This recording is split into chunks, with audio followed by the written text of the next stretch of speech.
So, look where I'm at, gone camping. So today, we're going to do a review on this fella here, my Drifta Rapidwing awning.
This is an awning that's made by Super Peg down near Brisbane. I think they're somewhere out near Yatala, I believe, which is halfway between Brisbane and Gold Coast.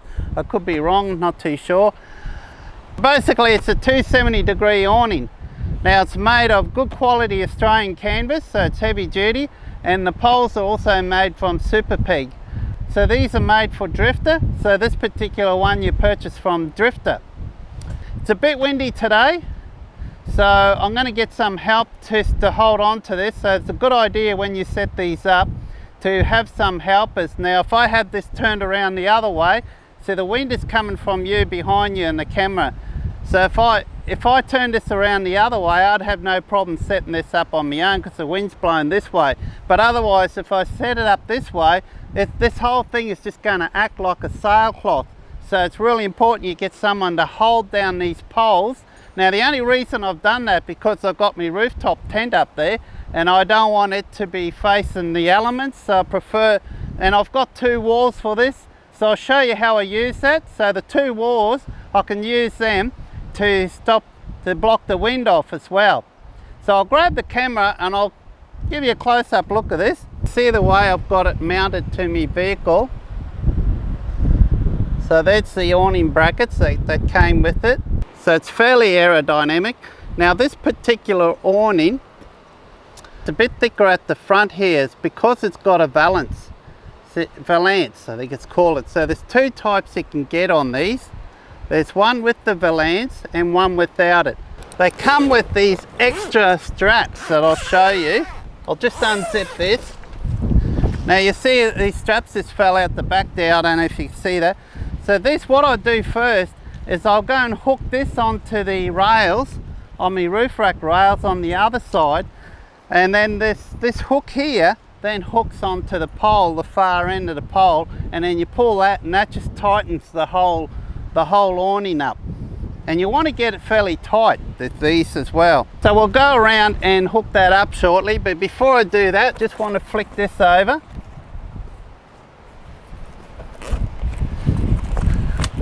So you got three Velcro straps here that holds the guts of the awning. So basically those Velcro crap. Now you can see how heavy duty that is. Now this is the valance they're talking about. So the valance has got you can see here it's got a set of Velcro here, and that's what sticks the wall onto that. So the walls have also got a strip of Velcro on.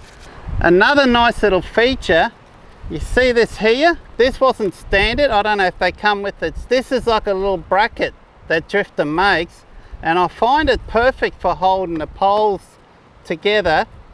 So just keep it in place until you roll this up and then put the Velcro straps on it. So once you've done that, the majority of the Velcro straps will hold this up nice and tight. And what you do when I'm ready to set it up, you lift it up and then you want to slide this out the way. So it slides all the way out here. So it's on the rail, so it slides along this rail there. The poles, as you can see, the poles are actually hooked up onto the awning itself. So these are drop down poles. You can see the little attachment there, so all you do is just flick that and that'll come down. And they're Pegable Feets as well. So the feet on these, you can peg them down as well. So here's the strap. So what we'll do now is we've got to unclip this section here. And then this section now, I'll wrap that around there. And then this, to get easy access, what we'll do then is just hook that onto the door like so. So now that's it, that's all the preparations that need to be done. So the next thing what we'll do is I'll just then now swing this awning around. I've got someone joining me today, I don't know if you've seen him yet, but Keith is joining me at Kinkuna today. So we arrived about a couple of hours ago, and we just went for a bit of a drive. I went down to southern part and had a look down the mouth of 1 Mile Creek today, and I managed to find my favourite spot as well. I was a bit worried when I was driving in. There was quite a few people camping, but as soon as we got within like a half a K, there's just no one within half a K of us camping right now, which is brilliant. Now it's a bit of a northerly blowing, so we're a little bit exposed here, but it's not too bad at all. So tonight we're going to cook a roast. I'm also going to do a review on my hammock. I brought my hammock along and I've got 2 trees there just perfectly spaced. So again, that's another video that's coming up in the future as well, guys. So I'm about to set this up now. So as I mentioned before, move that out the way, grab the whole lot. So it's not too heavy, as you can see. Now this only weighs about 17 kilos, by the way. You may not be able to see me there. Next I'm going to do is just drop down these poles. This will be a perfect angle for you, so hopefully you can see this.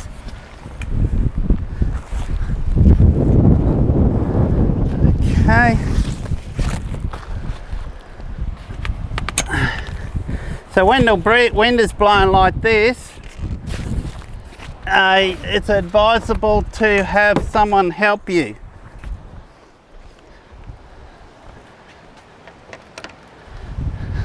So what I'm doing now is just hooking this up over here.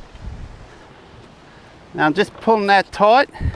Now we adjust the height of the legs. So now we'll just roughly raise the height of these. Now I'm just going to put a peg out here. So I'm going to use these big sand pegs today.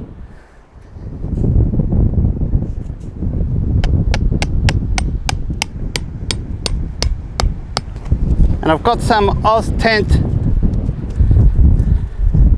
rope here. You've got a tie off point just up the top here.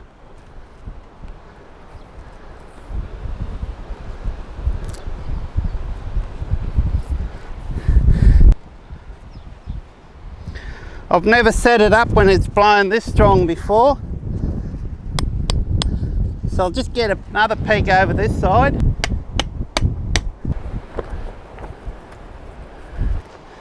Okay, that's good now. Now that I've got this side secure,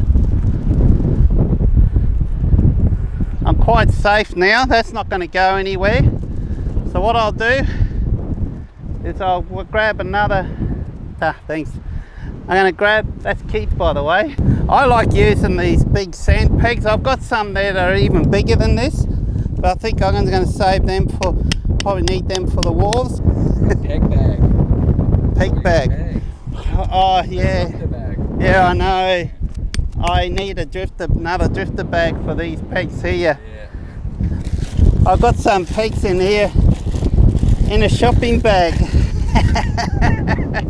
I must admit, as I mentioned, it's the first time I've set this up and the wind's blowing so strong, and it's not as bad as I thought it might be. I was a bit worried there before.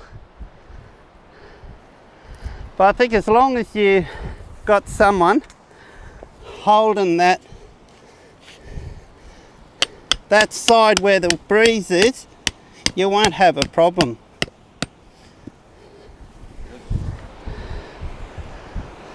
So that's good now.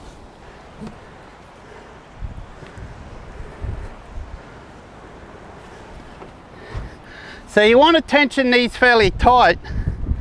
Now you can see that's fairly tight there at the moment.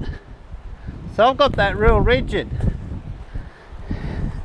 Because setting these up tight also assists in stopping it from pooling when it rains.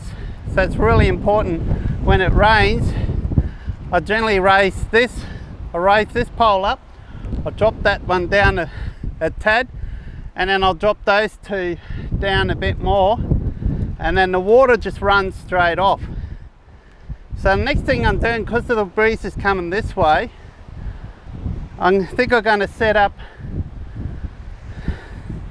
we might have to get away with just the one wall just over here.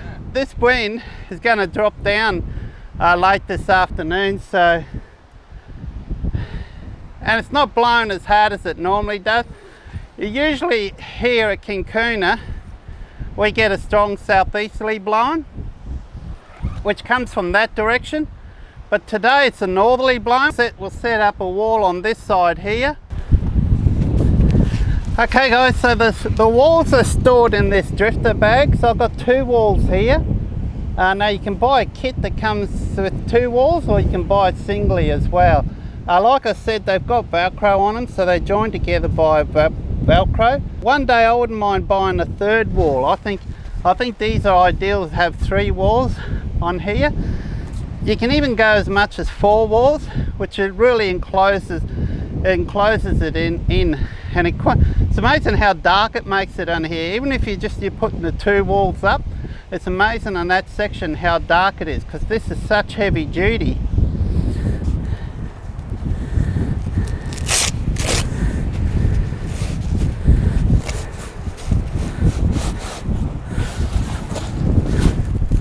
I'll just get one of the walls out. So we'll find the top end. So there's a bottom section and there's a top end. I should have this marked out one day, so it's easier to find. This will be the bottom, so the top's over here. So you can see the Velcro along the top here. So what we'll do now, this could be a little tricky because I've got the breeze blowing right against me. So now we'll just go along there and press that. I don't know if you can see what I'm doing there. So I'm just pressing that Velcro right up against that Velcro. Now it does hold, but in a strong breeze like this, if it gets any stronger, you can see it can come down. So I do have a couple of like little loop things. I don't know what you call them. I'll have to show you. I've got a few of these.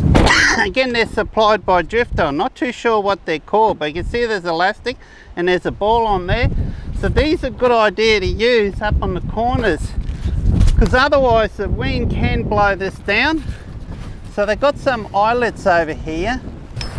And now I'll just wrap that around a couple of times and hook that back onto the ball itself. Okay, now that'll make sure that won't blow away. So they're a good idea to use when the wind is blowing real strong like this. And I've had it set up like this with 20-25 knot winds and it's held up fine. But without those little loopy elastic things with the ball on the end, I don't know what you call them, without them, that wind will just blow that right down off the Velcro.